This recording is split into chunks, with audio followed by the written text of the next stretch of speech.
EU leaders stayed up until the early hours of Friday morning, with the latest allegations over US spying activities overshadowing everything else at the Brussels summit. Angry that not even allies are spared America's prying eyes, Berlin and Paris have called for talks with the US before the end of the year. I think for the future we have to change something here, and I get the impression that the American president sees the necessity of that as well, because friendship between American and European member states is not a one-way street.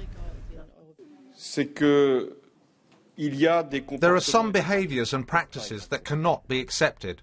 Surveillance is being led by the American services. That it happens, and given that this can apply to all citizens, including a number of European leaders, we need to put an end to it, and we need some clarification. Concerns in Europe aren't being eased by the latest revelations coming from this man. According to a memo published in October 2006, which was provided by Edward Snowden and published in the Guardian newspaper, senior officials in several US government departments were encouraged by the National Security Agency to share their contacts. In one case, 200 numbers were handed over, including those of 35 world leaders. None have been named, but this just adds to the pressure the US is facing.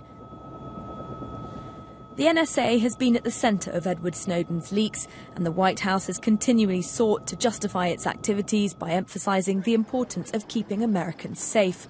But now leaders and allies know they're being spied on too. It's made America's friends doubt its intentions.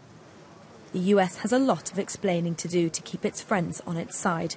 Katie Watson, BBC News, Washington.